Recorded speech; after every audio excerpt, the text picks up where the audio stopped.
Okay મિત્રો, તો સૌથી પહેલાં બધાને ગુડ મોર્નિંગ. બધા ખૂબ જ સરસ હશે તેવી આશા રાખું છું અને બધા જ પોતપોતાની મહેનતમાં એટલે કે એક્ઝામની તૈયારીમાં મંડી પડ્યા હશે. જો મિત્રો, તમારે ગોલ કોઈ બી અચીવ કરવો હોય તો તમારે તેમને 100% આપવા પડશે. અમે તમને કીધેલું છે કે 4 થી 5 કલાક દરરોજ થોડું વાંચો એમ, પણ તમારો ટાર્ગેટ 6 મહિનામાં કોઈ બી એક્ઝામ માટેનો આખો સિલેબસ કમ્પ્લીટ કરવાની તૈયારી તમારે હોવી જોઈએ. અહીં દરરોજ એટલે કે આપણી યુટ્યુબ ચેનલ ઓનલી 30 મિનિટ પર આપણે એક એવી જ સિરીઝ એટલે કે રિઝનિંગ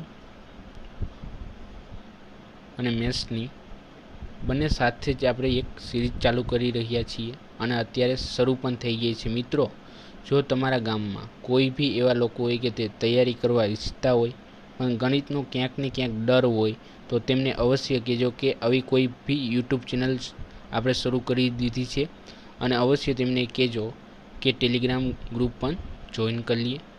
મિત્રો, આ આપણે ટેલિગ્રામ ચેનલ આપણે યુટ્યુબ ચેનલ એટલા માટે શરૂ કરેલી છે કે આપણા ભાઈઓ જે બી હોય ગામમાં તેઓ ક્યાંક ને ક્યાંક ગણિતના લીધે નબળા હોવાથી અને બીજા વિષયોમાં હોશિયાર હોવા છતાં પણ નપાસ થાય છે,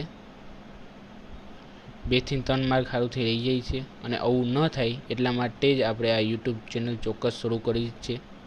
ઠીક છે મિત્રો, તો ચલીએ વધારે વાતો ન કરતાં આજનો લેક્ચર સ્ટાર્ટ કરીએ છીએ.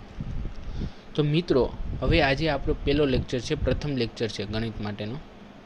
આની પહેલાં આપણે રિઝનિંગ માટેના 2 લેક્ચર પણ લીધેલા છે અને એક ઇન્ટ્રોડક્શન એટલે કે અમારું લક્ષ્ય શું છે અને તમારે તૈયારી કેવી રીતના કરવી એના ઉપરનો પણ એક લેક્ચર અપલોડ કરી દેવામાં આવેલો છે. અને ગણિત ઉપરનો કે જે બધા જેનાથી ડરે છે પણ ડરવાનું નથી હો, કારણ કે તમે બધા પોલીસમાં એટલે કે એવી જગ્યાએ જવાના છો કે જ્યાં ડરનું કોઈ જ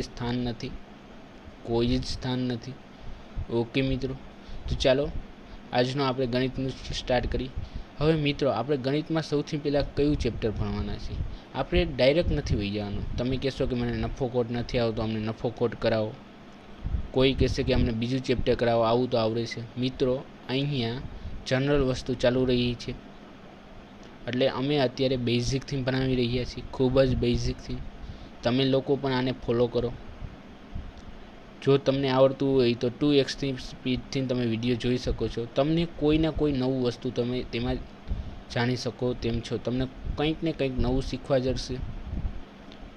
અને મિત્રો, અત્યાર સુધી હજી ટેલિગ્રામ ચેનલ કોઈ બહુ ઓછા લોકોએ જોઈન કરેલી છે, પણ તમે મારું કહેવું છે કે ટેલિગ્રામ ચેનલ આપણે જોઈન કરો. તેમનું નામ પણ ઓનલી 30 મિનિટ જ છે. ઓકે મિત્રો, તો ચાલો સ્ટાર્ટ કરીએ છીએ આજનો સબ્જેક્ટ. સૌથી પહેલાં આપણે પ્રાકૃતિક સંખ્યા. લગભગ મોટાભાગના લોકોએ સાંભળેલું છે કે પ્રાકૃતિક સંખ્યા એટલે શું? તો મિત્રો, પ્રાકૃતિક સંખ્યા એટલે કે 0થી એટલે 1થી મોટી, 1 અને 1થી મોટી એવી બધી જ સંખ્યા, ધન સંખ્યા 1થી મોટી હોય એવી બધી સંખ્યાઓને કેવી કહેવાય? પ્રાકૃતિક સંખ્યા કહેવાય. મિત્રો, તમને આશ્ચર્ય થશે કે આમાં 0 શું કામ નથી લીધું? તો મિત્રો, સૌથી પહેલી વાત હતી કે રોમન જે લોકો હતા તો ત્યાં શૂન્યની શોધ નથી થઈ. ત્યાં લોકો આવી રીતના યુઝ કરતા હતા, આવી કંઈક લેંગ્વેજ યુઝ કરતા. આપણે આને રોમન કહી છે. અને મિત્રો, આપણે આની ઉપરનો પણ આ જ સબ્જેક્ટ એટલે કે સંખ્યાઓનો પરિચય લગભગ 3 થી 4 કે 5 લેક્ચરમાં પૂરો થશે. તેમાં બધી જ વસ્તુ આપણે કવર કરી લેવાના છીએ કે રોમન અંક કેવી રીતના કરવાના છે, કારણ કે ક્યારેક એક્ઝામમાં આની ઉપરનો પણ એક ક્વેશ્ચન પૂછાઈ જતો હશે. ઓકે મિત્રો, તો આ ઇમ્પોર્ટન્ટ ચેપ્ટર છે, કારણ કે આ તમારો બેઝિક થાય છે, અહીંથી રેડી થશે. અહીંથી તમને મિત્રો કોઈ ક્વેશ્ચનમાં ડાયરેક્ટ ન પૂછ્યું હોય કે પ્રાકૃતિક સંખ્યા, પણ તમને કહે કે n પ્રાકૃતિક સંખ્યાનો સરવાળો શું થાય તેવું પૂછી લઈએ તો તમને પ્રાકૃતિક સંખ્યા જ ન ખબર હોય તો તમે આન્સર કઈ રીતના આપી શકો? ત્યાં તમે પાછા ન પડો. એટલે આપણે ખૂબ જ બેઝિકથી તૈયારી ચાલુ કરી છીએ અને આનું ખૂબ જ મહત્ત્વ છે. સૌથી પહેલાં n પ્રાકૃતિક સંખ્યા એટલે તમને ખબર પડી ગઈ. 1 અને 1 કરતાં મોટી સંખ્યાઓને કેવી કહેવાય?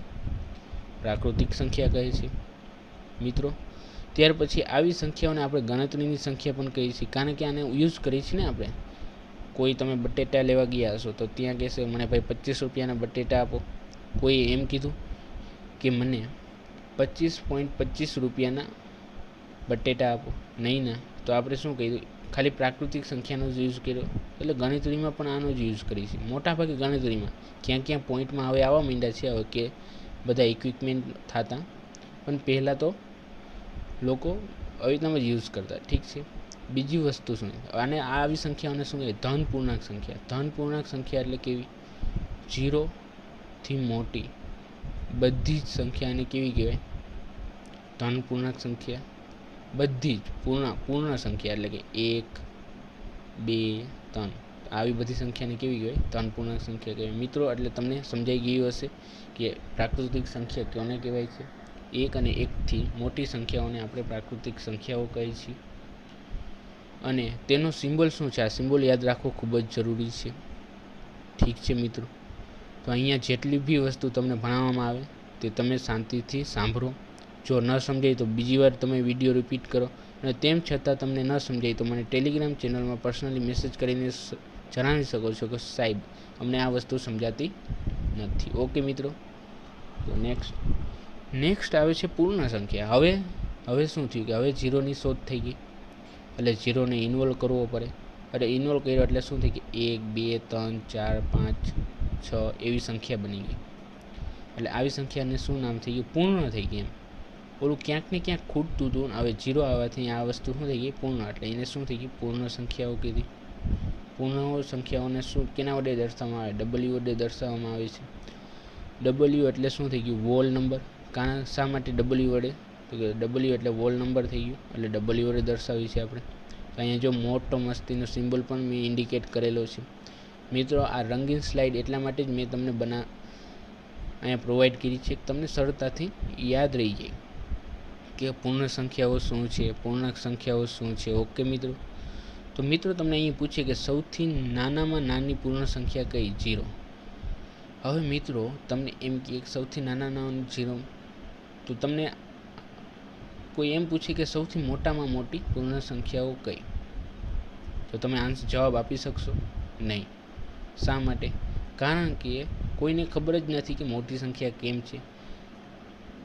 શા માટે આપણે જોઈએ કે પૂર્ણ સંખ્યા એટલે કે 0 અથવા 0થી મોટી સંખ્યાને શું કહેવાય, પૂર્ણ સંખ્યાઓ કહેવાય. હવે કોઈ એમ કહે ભાઈ 10,000 સૌથી મોટા છે, તો કોઈ આવીને એમ કહે ભાઈ 1 લાખ ભાઈ સૌથી મોટા છે. એટલે તમે 0 વધારતા 0 અનંત લગી જાઓ તો કોઈને ખબર જ નથી કે મોટી સંખ્યા કેવી છે. એટલે એનું કોઈ સ્થાન જ નથી, એનો કોઈ અંત જ નથી. એટલે તમે ડિસાઈડ ન કરી શકો કે સૌથી મોટી સંખ્યા કઈ છે. પણ હા, તમને એક્ઝામમાં ક્વેશ્ચન પૂછી શકે. શું ક્વેશ્ચન પૂછે, નીચેનામાંથી સૌથી મોટી પૂર્ણ સંખ્યા કઈ છે,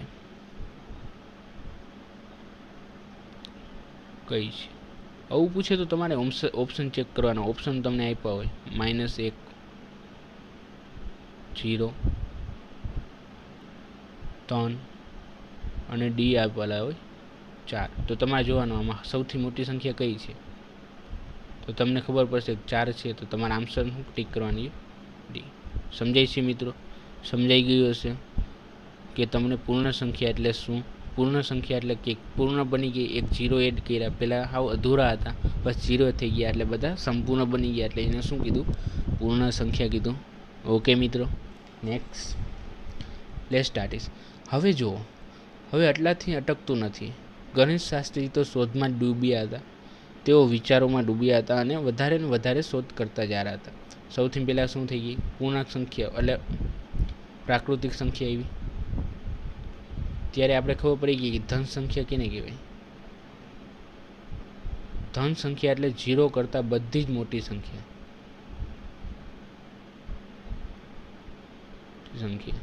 હવે મિત્રો તમને અહીંયા બે વસ્તુનો એક મારે વસ્તુ થોડી કહેવી હતી કે ધન પૂર્ણાંક સંખ્યા,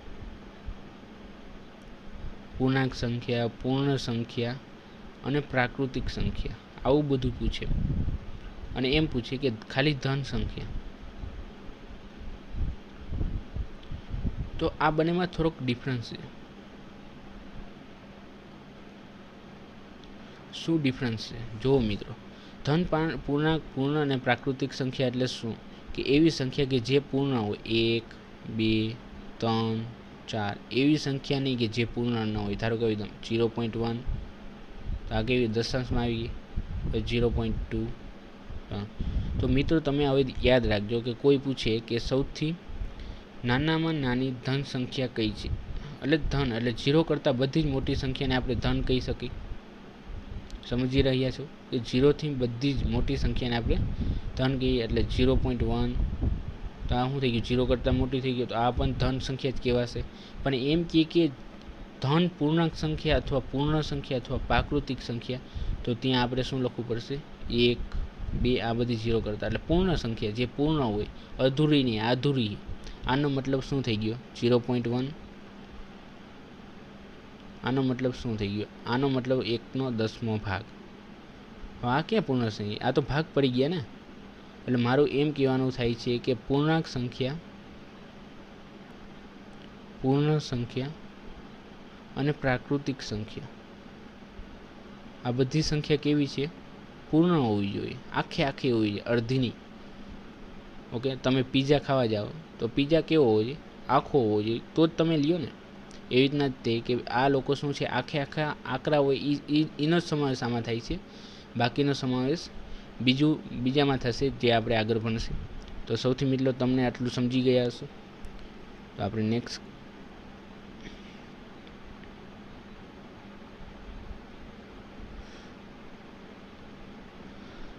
એટલે મિત્રો આપણે સમજી ગયા કે પૂર્ણ સંખ્યા, પૂર્ણાંક સંખ્યા,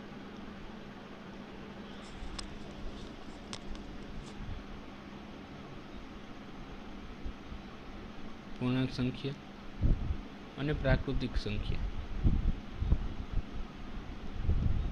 અને ખાલી સંખ્યા વચ્ચેનો ડિફરન્સ શું? ખાલી સંખ્યામાં બધું જ આવી જશે, પણ આની સાથે ત્યારે આ આખા હોવા જોઈએ. કેવા હોવા જોઈએ? આખા હોવા જોઈએ. આમાં બધાનો સમાવેશ થાય, આખાનો પણ સમાવેશ થાય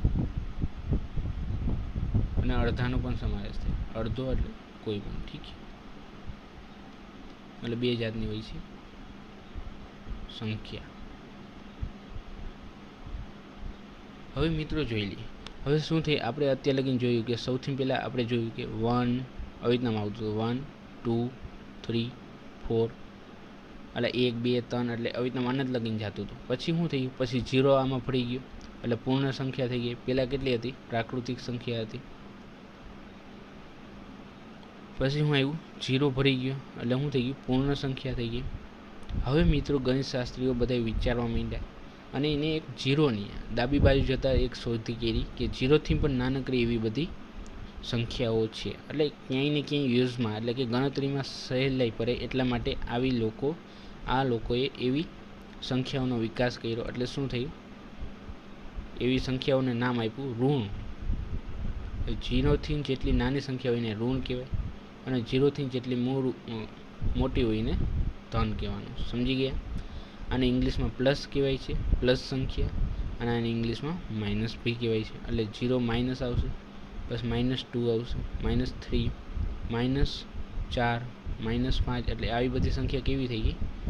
ઋણ સંખ્યા થઈ ગઈ. અને ઋણ પૂર્ણાંક સંખ્યા એટલે કેવી કહેવાય? કે આખી સંખ્યાઓ. ઓકે મિત્રો, આખી સમજાય છે મિત્રો? મારા ખ્યાલથી સમજાતું જ હશે. તો આ વસ્તુ તમને સમજાણી કે ઋણ પૂર્ણાંક સંખ્યાઓ કઈ છે, પૂર્ણ સંખ્યા કેને કહેવાય અને પ્રાકૃતિક સંખ્યા કેને કહેવાય. હવે મિત્રો આ સિમ્બોલ યાદ રાખજો કે આ બધા છે. એટલે પૂર્ણાંક સંખ્યાઓનો સિમ્બોલ શું છે? ઝેડ છે. નેક્સ્ટ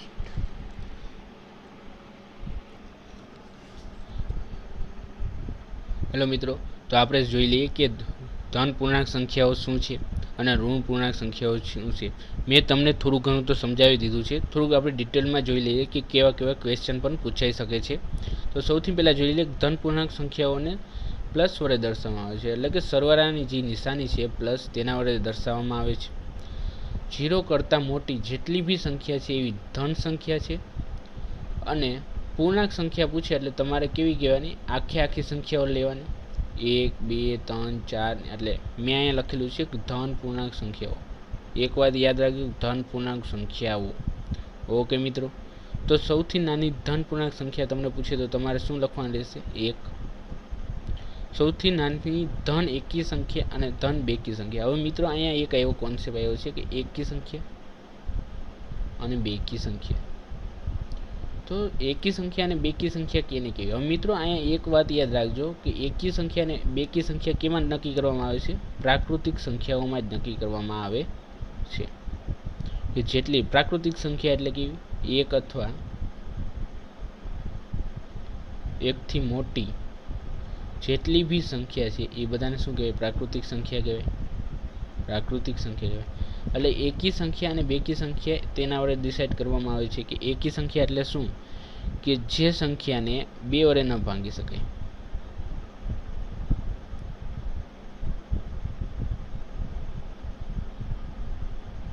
તેવી સંખ્યાને કેવી સંખ્યા કહેવાય? એકી સંખ્યા કહેવાય. એકી સંખ્યા કહેવાય મિત્રો. ભાંગી ન શકાય. ભાંગીને અહીંયા થોડું અલગ અલગ લખજો, ઓરિજિનલ પ્રોબ્લેમ. જે સંખ્યાને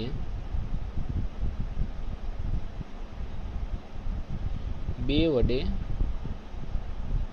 ભાંગી શકાય તેવી સંખ્યાને કેવી સંખ્યા કહેવાય? બેકી સંખ્યા કહેવાય. હવે મિત્રો જુઓ તમે, આપણે ખબર છે કે ધન પૂર્ણાંક સંખ્યા ક્યાંથી સ્ટાર્ટ થાય? 0 કરતાં મોટી એટલે કેવી? 1, 2, 3, 4, 5, 6 થી સ્ટાર્ટ થાય. એટલે તમે અહીં નક્કી કરી શકો કે એકી સંખ્યા છે. તમે જુઓ 1 ને 2 વડે ભાંગી શકાય.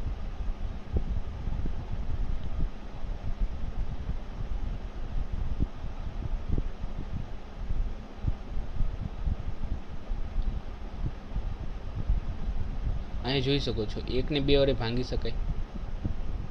ન શકાય ને. 1 ને 2 વડે ભાંગો તો શું થઈ જાય?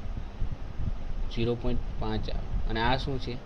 તમારી પ્રાકૃતિક સંખ્યા તો નથી. પ્રાકૃતિક સંખ્યા કેવી હોવી જોઈએ? આખી હોવી જોઈએ અને 0 કરતાં મોટી હોવી જોઈએ. તો આ વસ્તુ તમને સમજાણી.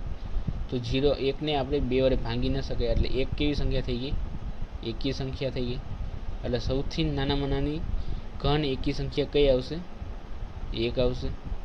ખાલી એકી સંખ્યા પૂછે, અહીંયા ઘન ન હોય તો પણ 1 જ આવશે. કારણ કે એકી સંખ્યા અને બેકી સંખ્યાનો મેં તમને કીધું કોન્સેપ્ટ કેના ઉપર ડિપેન્ડ છે? પ્રાકૃતિક સંખ્યા એ જ લેવા દેવા છે તેને. ઓકે મિત્રો, તો આટલું સમજાણું તમને? ઠીક છે. તો સૌથી નાનામાં નાની બેકી સંખ્યા પૂછે તો 2 થાય. કેમ કે 2 ને આપણે 2 વડે ભાંગી તો તમારે શું જવાબ આવે? 1 આવશે ને મિત્રો. એટલે તો તમને ભાંગતા તો આવડે છે ને, એટલે 1 આવશે. તો આને શું થઈ ગયું? 2 ને આપણે ભાંગીએ એટલે સૌથી નાનામાં નાની બેકી સંખ્યા કઈ થઈ ગઈ? 2 આવશે. હવે તમને પૂછે કે સૌથી મોટી ઘન સંખ્યા શું છે? તો સૌથી મોટી ઘન સંખ્યા તમારે વિકલ્પમાં ચેક કરવાની રહેશે. વિકલ્પમાં તમારે શું આપ્યું છે અને એની ઉપર તમારે આન્સર, વિકલ્પ તમને આપેલા હોય A 1 આપ્યો, B 2 આપ્યો, C 3 આપ્યો અને D 10 આપ્યા. તો સૌથી મોટી ઘન સંખ્યા કઈ આવશે? 10 આવશે. હવે મિત્રો તમને અહીંયા કીધું છે, આ તો વસ્તુ થઈ ગઈ તમારી. અહીંયા ઘન સંખ્યા કીધું છે, ઘન પૂર્ણાંક સંખ્યા નથી કીધું. જોયું તમે?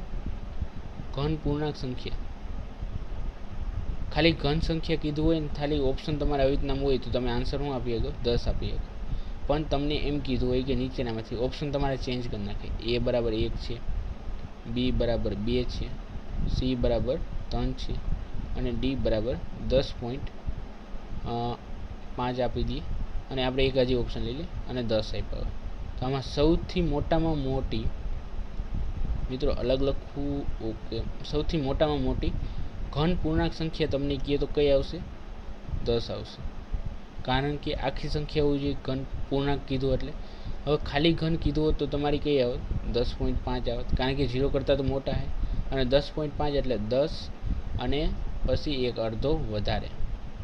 મિત્રો આવી રીતના થાય 10.5. આપણે દશાંશ અપૂર્ણાંકનું એક આખું ચેપ્ટર પણ લેવાના છીએ.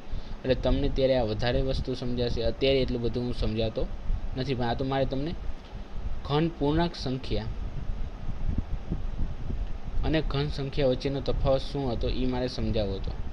એટલે તમે જ્યારે એક્ઝામ દેતા હોય ત્યારે થોડુંક ધ્યાનથી દેવાનું. ઓકે મિત્રો?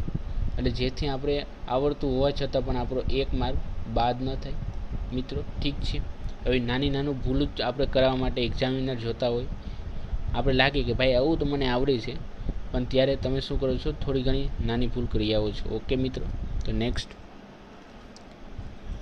હવે જોઈએ આપણે ઋણ સંખ્યાઓ. ઋણ સંખ્યાઓ મેં તમને કીધું એમ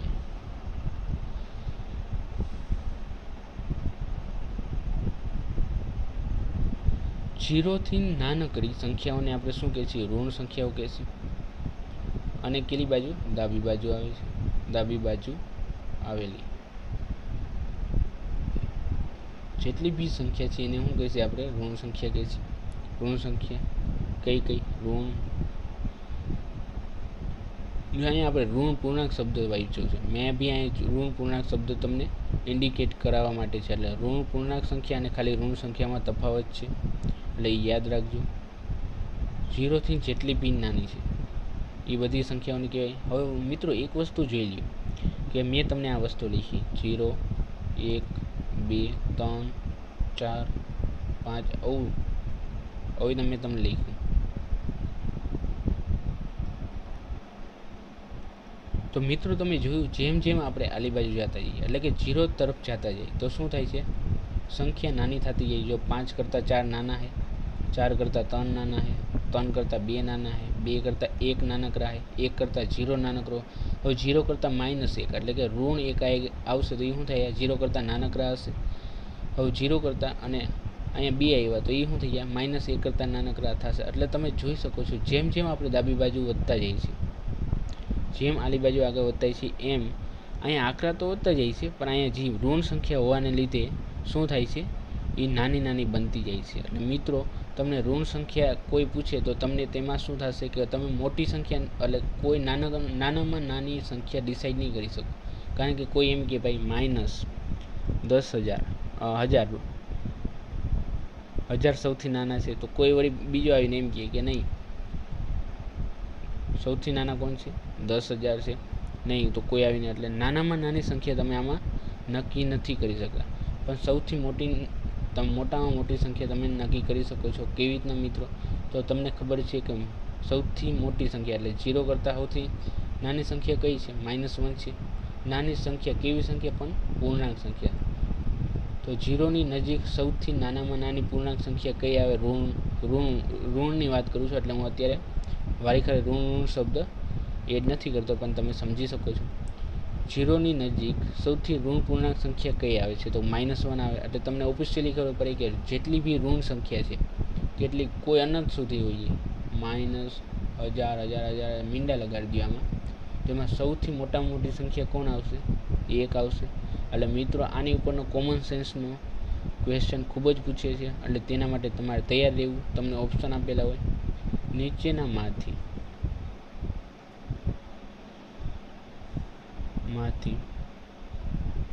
નાનામાં નાની મોટામાં મોટી સંખ્યા કઈ છે,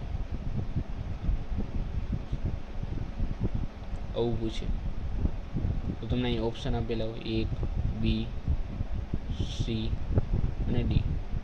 આવી રીતના હોય -10,000 -1000 -5 અને -1. તો તમારે શું ઓપ્શન ટીક કરવાનો રહેશે, D. મિત્રો મેં સમજાવ્યું એમ શું થઈ જાય, આપણે 0 થી જેમ ડાબી બાજુ જતા જઈએ એમ સંખ્યા કેવી બનતી જાય, નાની થઈ જાય.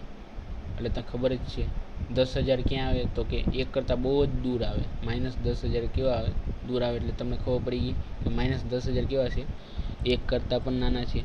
અને ઋણ સંખ્યામાં એક મોટામાં મોટી કઈ સંખ્યા આવે, -1. એટલે કે તમને એમ પૂછે કે નીચેનામાંથી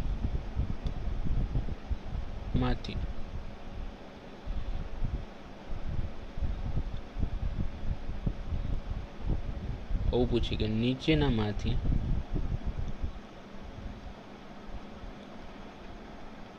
સૌથી નાનામાં નાની સંખ્યા કઈ છે.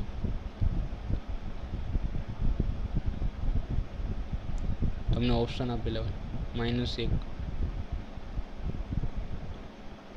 પૂર્ણાંક સંખ્યા, ઓકે, અને ઓપ્શનમાં તમને ખબર પડી જશે કે બધા ઓપ્શન લગભગ પૂર્ણાંકમાં જ આવેલા છે, એટલું અઘરું પણ ના કાઢે.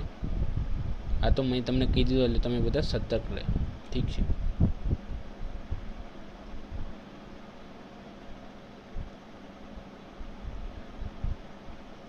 આમાં આન્સર શું આવશે ભાઈ? 0 સૌથી મોટું છે. અહીંયા તમે જુઓ 0 પછી -1 આવશે, પછી -3 આવે, પછી કોણ આવશે? -10,000 આવશે, અને પછી કોણ આવશે? 10,000 આવશે. એટલે આન્સર તમારો શું આવશે? સમજાણું મિત્રો હું શું કહેવા માંગુ છું? એટલે ઋણમાં તમે સૌથી મોટી સંખ્યા નક્કી કરી શકો. સૌથી મોટી સંખ્યા કેવી હશે? પૂર્ણાંક સંખ્યા 1 હશે. અને સૌથી નાની સંખ્યા તમે નક્કી નથી કરી શકતા, એટલે મેં અહીંયા વિકલ્પનું તમે કીધું છે, વિકલ્પમાં તમારે જોવાનું રહેશે. ઓકે મિત્રો, તો આશા રાખું છું તમને ઋણ સંખ્યા અને ધન સંખ્યાઓ વચ્ચેનો તફાવત સમજાઈ ગયો હશે. ઓકે મિત્રો,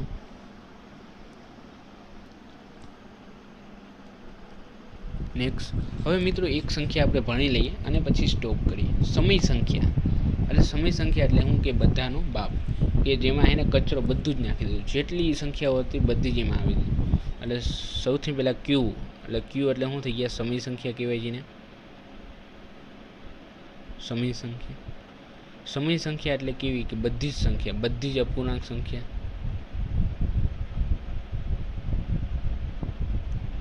બધી જ દશાંશ સંખ્યા,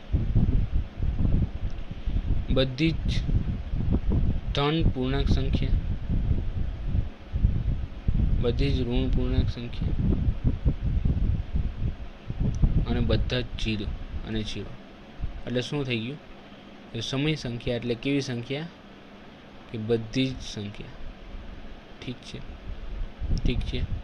આ સમય સંખ્યા થઈ ગઈ.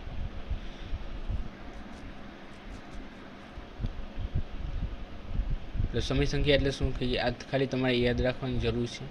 અને નીચેમાંથી સિમ્બોલ પણ પૂછી શકે કે કયો સિમ્બોલ સમય સંખ્યાઓ માટે વપરાય છે. એટલે મિત્રો આપણે જોયું કે સૌથી પહેલાં n આવશે. n કેવી? એવી પ્રાકૃતિક સંખ્યા એવી. પછી 0ની શોધ થઈ એટલે કેવા નંબર બની ગયા? હોલ નંબર બની ગયા. પછી ઋણ સંખ્યા એવી એટલે કેવા બની ગયા? ઝેડ સંખ્યા બની ગઈ. અને પછી સમય સંખ્યા કે બધે આખે અને અડધું બધું એટલે કચરો, તો એ કેવું થઈ ગયું? સમય સંખ્યા થઈ ગયું એટલે ક્યુ. તો ટોટલ કેટલી જાતની સંખ્યા હોય? 4 છે. સંખ્યાના પ્રકાર કેટલા છે? 4 છે. એમાં સૌથી પહેલાં બધું જ જેમાં હોય એ ક્યુ આવે. પછી એટલે સૌથી પહેલાં આપણે n જોયું. એનમાં 1 2 3 4નો સમાવેશ થાય છે, એટલે અનંત સુધી. પછી આમાં 0નો સમાવેશ કીધો હોલ નંબર, અને આમાં માઇનસનો સમાવેશ કીધો ઝેડ, અને પછી બધા અડધા આખાને બધાને ભેરો કરી તો આપણે કેવો થઈ જાય? ક્યુ. ઓકે મિત્રો, તો થેન્ક યુ મિત્રો. તો તમને ખૂબ જ લેક્ચર સારો લાગ્યો હશે મને આશા છે.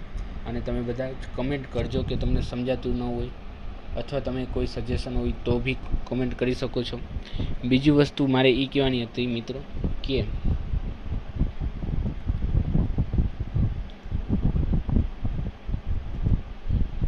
મારે તમને એક વસ્તુ સમજાવી હતી કે તમારા ગામમાં આ વસ્તુ હું તમને ખૂબ જ રિપીટ કરું છું. તમારા ગામમાં કોઈ પણ લોકો તૈયારી કરતા હોય, તમારા સર્કલમાં કરતા હોય, કોઈ પણ લોકો ગણિતમાં નબળા હોય, તો તમને એને લોકોને આ ચેનલ ફોલો કરવાનું કહી શકો છો.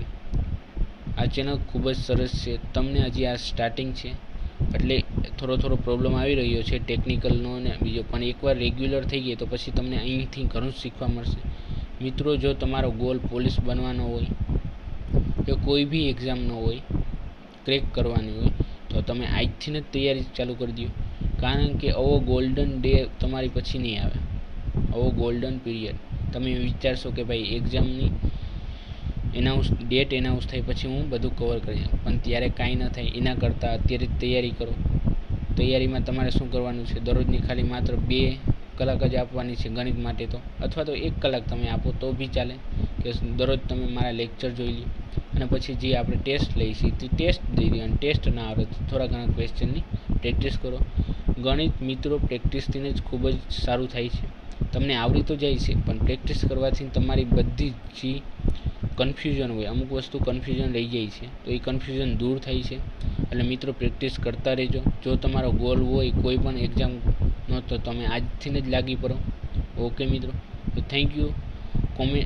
ચેનલને લાઈક અને શેર અને કમેન્ટ કરવાનું ભૂલતા નહીં. મિત્રો આજે આપણે આપણી ટેલિગ્રામ ગ્રુપમાં ટોટલ 20 માર્કની લાઈવ ટેસ્ટ મૂકશે. સમય રહેશે 6:30 સાંજનો. તો મિત્રો ત્યાં હાજર રહેવા બધાને વિનંતી. આપણી ટેલિગ્રામ ચેનલનું નામ છે ઓનલી 30 મિનિટ, જે આપણી યુટ્યુબ ચેનલનું પણ નામ છે.